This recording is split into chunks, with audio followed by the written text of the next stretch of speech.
Pozrite sa, ako sa správa predseda politickej strany, ktorá má podporu približne pätiny aktívnych voličov na Slovensku.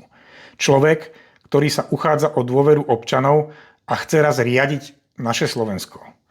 Pozrite sa a vypočujte si, ako reagoval, keď dostal úplne jednoduchú otázku. Parafrázujem. Klamali ste niekedy od chvíle, keď ste vstúpili do politiky? Žiadna zákerná pasca, žiadna zložitá téma. Len priama otázka, na ktorú by mal vedieť odpovedať každý politik, ktorý to s transparentnosťou a dôverou občanov myslí vážne. Posúďte sami, ako sa s takouto jednoduchou otázkou vysporiadal Michal Šimečka. Ďakujem všetkým. Môžem ešte, aby som mal otázku? Prosím. Mikrofón dostanem?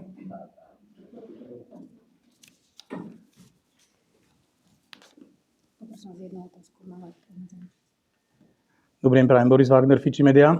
Prosím vás pekne, chcel by som sa opýtať. Občania Slovenska, keď sa chcú niečo dozvedieť o dianí na Slovensku, teda o politickom, tak žiaľ Bohu musia pozerať okrem iného aj diskusné relácie. V týchto diskusných reláciách sú zastúpené zvyčajne teda opozícia a koalícia. No a žiaľ, problém je v tom, že moc sa toho nedozvedia, pretože tam vidia len hádky, osočovanie, pomaly už invektívy, hádajú sa, skáču si do reči a osočujú sa teda aj tým, že klamú.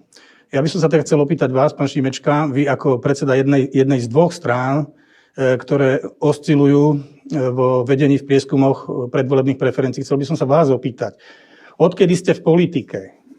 Klamali ste niekedy? Ak áno, kedy a v čom? S diskusiami máte pravdu, ja neklamem, moji kolegovia neklamú, zástupcovia Progresívneho Slovenska v televíznych diskusiách ani neklamú, ani sa nehádajú, ani nikoho neosočujú. Takže odkedy ste v politike, ste neklamali nikdy? Ja som neklamal, to neznamená, že človek nemôže urobiť chybu, ale povedať niečo, čo sa neskôr ukáže, že nebolo tak, ale nikto z nás, a v tom sa Progresívne Slovensko výrazne líši od tejto vlády, neklame. Nemáme lož ako pracovnú metódu, čo je to, čo robia smeráci. Dobre, a druhá otázka, čo sa týka plnenia sľubov. Nesplnili ste nejaký sľub, ktorý ste dali? My sme dali sľuby a dávame pred minulými voľbami a budeme dávať aj pred týmito voľbami. Problém je v tom, že Progresívne Slovensko ešte nemalo možnosť tie sľuby naplniť. Mali sme ich možnosť naplniť ako europoslanci alebo ako opoziční poslanci, ale tie hlavné veci, ktoré chceme sľúbiť ľuďom na Slovensku, sa týkajú zlepšenia životnej úrovne, ekonomického rastu, obnovy spravodlivosti. No ale tie môžete splniť, keď máte väčšinu. Keď reálne môžete rozhodovať. Keď môžete príjmať zákony. No a ja pevne verím, že po roku 2027, po voľbách, budeme mať možnosť tieto sľuby naplniť.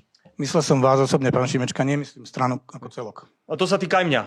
To sa týka to isté aj mňa. Ja budem najradšej, keď budem môcť pracovať na tom, keď dostanem možnosť pracovať na tom, aby sme to, čo sme ľuďom slúbili, aj ja, aby sme to vedeli naplniť. Na to musíte mať väčšinu tu v Národnej rade, aby ste mohli robiť rozhodnutia. Ďakujem veľmi pekne. Ďakujem. Povedal, že on ani PSK-ri neklamú. A povedal aj to, že politici Progresívneho Slovenska sa v reláciách nehádajú. A už toto je klamstvo. Lebo aj bežný divák to vidí, že sa v televíznych diskusiách hádajú aj oni. Keby ale Šimečka povedal napríklad: áno, hádam sa. Hádajú sa aj naši politici z PSK. Hádajú sa politici na celom svete, pretože každý obhajuje svoje názory, svoje riešenia a svoju predstavu o tom, čo je pre ich krajinu najlepšie. Tu by som to trochu poopravil, skôr čo je pre nich, tých politikov, najlepšie. Keby toto povedal, tak by som to ešte ako tak pochopil. Ale takto sa správa predseda strany, ktorej dnes dôveruje približne 20% aktívnych voličov Slovenskej republiky. Dostal pritom jednu z najjednoduchších otázok, aké môže politik dostať. Parafrázujem. Klamali ste niekedy od začiatku svojej politickej kariéry? Nie otázku o ekonomike, nie otázku o zahraničnej politike, nie otázku o minulých vládach, len otázku na vlastnú pravdovravnosť. A práve reakcia na takúto jednoduchú otázku často prezradí o politikovi viac než hodinová tlačová konferencia. Pretože ja muzikant je jedna z tých najúbohejších a zároveň najstarších výhovoriek. Pozri si rozdiel, ako sa k tejto téme postavil tento pán, Robert Kaliňák.